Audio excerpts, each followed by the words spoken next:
दोस्तों, अगर मेरे चैनल पर आए हो नए नए तो इस चैनल को दबाकर सब्सक्राइब जरूर करें और बेल आइकन दबाना मत भूलें, ताकि इसी तरह के नए नए वीडियो का अपडेट सबसे पहले आपके पास पहुंचे। दोस्तों, वीडियो अच्छा लगे तो एक लाइक कर देना और चैनल को सब्सक्राइब किए बिना मत जाना। चलो इस वीडियो को शुरू करते हैं। करते हैं। जैसे कि मैं बताने वाला हूँ इस वीडियो में पुष्प के जनन अंगों के नाम। तो अधिकतर एग्जाम में पूछे जाते हैं कि पुष्प के जनन अंगों के नाम बताइए, मादा जननांग कौन सा है, नर जननांग कौन सा है। तो इसमें मैं आपको बताता हूँ चल कि जनन अंग कौन कौन से हैं। तो अधिकतर पुष्प के जनन अंग में मुख्यतः 4 प्रकार के जनन अंग पाए जाते हैं जो अधिकतर आते हैं। सबसे पहला है बाह्य दलपुंज, सेकेंड है दलपुंज, थर्ड है पुमंग और फोर्थ जायंग। ठीक, 4 प्रकार के जनन अंग हो गए। अब इसको विस्तार से समझते हैं। इसमें से मेन इम्पॉर्टेंट है पुमंग और जायंग, इसी के बारे में हम लोग ज़्यादा डिस्कस करेंगे इस वीडियो में। तो चले देखते हैं। ये देखिए, ये आ गया पुष्प। अब इसमें हम देखेंगे पुमंग और जायंग। तो सबसे पहले आप अधिकतर पेपर में देखे होंगे कि पूछा जाता है कि पुष्प का मादा जननांग कौन सा है। क्या है मादा जननांग? तो ऑप्शन बहुत सारे रहते हैं, तो उसमें आता है जायंग। क्या आएगा? जायंग। पुष्प का मादा जननांग है जायंग और पुष्प का नर जननांग है पुमंग। ठीक, याद रखेंगे इतना।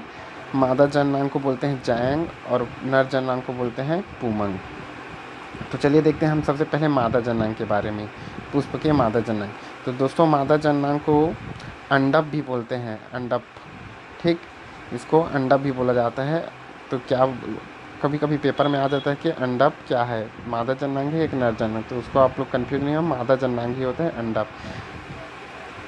तो अब देखते हैं जायंग के बारे में। जायंग जायंग मुख्यतः इसको स्त्री केसर भी बोलते हैं। क्या? स्त्री केसर। ये देखिए, जायंग को क्या बोला जाता है? स्त्री केसर। स्त्री केसर पुष्प में 3 भाग से बना होता है। पहला होता है वर्तिकाग्र, दूसरा होता है वर्तिका और थर्ड होता है अंडाशय। ठीक, जायंग जायंग क्या है? जायंग को अंडप भी बोला जाता है, अंडप, और इसे स्त्री केसर। अंडप में ही क्या पाया जाता है? स्त्री केसर।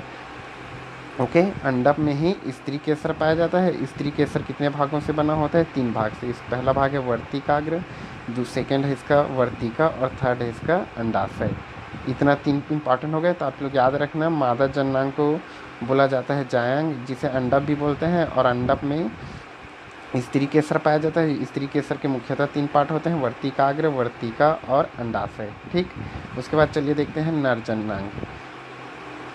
नर जननांग, नर जननांग को क्या बोलते हैं? पुमंग। इतना याद रखिएगा, नर जननांग को क्या बोलते हैं? पुमंग। पुमंग के अंदर पुंकेसर पाया जाता है। क्या पाया जाता है? पुमंग के अंदर पुंकेसर। याद रखिएगा आप लोग इसे, पुमंग के अंदर पुंकेसर पाया जाता है। तो पुमंग के अंदर बहुत सारे पुंकेसर पाए जाते हैं। तो देखिए, पुंकेसर के अंदर पुंकेसर 2 प्रकार के होते हैं। पुंकेसर के 2 प्रकार मतलब पुंकेसर के 2 भाग होते हैं। पहला भाग को बोलते हैं परागकोश और सेकेंड भाग को बोलते हैं पुतंतु। इंग्लिश में पिलामेंट पुतंतु को, और परागकोश को बोलते हैं एंथर। ठीक, पुंकेसर पुंकेसर के कितने भाग होते हैं? पुंकेसर के 2 भाग, परागकोश और पुतंतु। पुंकेसर क्या है? नर जननांग है। याद रखिएगा, पुंकेसर क्या है? नर जननांग। पुंकेसर किस में पाया जाता है? पुंकेसर पाया जाता है, पुंकेसर पुमंग में पाया जाता है। ठीक है, इतना याद रखिएगा। अब देखते हैं निषेचन का कार्य कैसे होता है। तो क्या होता है, पुष्प में वायु के द्वारा ये परागकोश से क्या निकलता है? परागकोश से परागकण। क्या? परागकोश से परागकण निकलता है। जो परागकण निकल के कहाँ जाती है? वर्तिकाग्र में। याद रखेंगे, परागकोश से निकलकर परागकण कहाँ जाती है? वर्तिकाग्र में। और वर्तिकाग्र की इस नली से होते हुए ये परागकोश कहाँ पहुँच जाती है? अंडाशय में। ठीक, इतना याद रखिएगा। नर जननांग के पुमंग में से पुंकेसर किस में रहता है? पुमंग। तो पुंकेसर के परागकोश से परागकण निकल कर कहाँ पे जाती है? वर्तिकाग्र पे। वर्तिकाग्र क्या है? मादा जायंग का भाग है। और वर्तिकाग्र से इस पाइपलाइन से होते हुए यहाँ अंडाशय में पहुँचती है। और इसी अंडाशय में क्या कार्य होता है? निषेचन का कार्य होता है। इसी अंडाशय में निषेचन देखिए निषेचन कहाँ पे होता है, निषेचन आपका होता है अंडाशय में। इतना समझ गए। तो इस वीडियो में मेन पॉइंट आपको बता देता हूँ। सबसे पहले देखिए मादा जननांग किसे बोला जाता है, तो आप लोग याद रखिएगा जायंग को मादा जननांग बोला जाता है और पुमंग को नर जननांग। ठीक, पुमंग में क्या पाया जाता है, पुंकेसर। पुंकेसर के कितने भाग होते हैं, परागकोश और पूतंतु। और मादा जननांग में क्या पाया जाता है, अंडक। इसको क्या बोलते हैं, स्त्री केसर भी बोल दिया जाता है। याद रखिएगा जायंग को स्त्री केसर।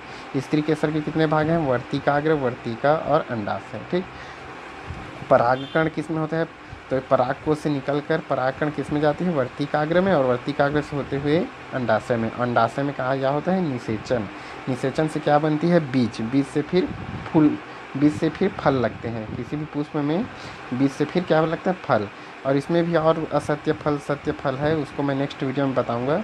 इस वीडियो में इतना ही। ठीक है दोस्तों, इस वीडियो में इतना ही। अच्छा लगा तो लाइक करिए, सब्सक्राइब करिए। धन्यवाद।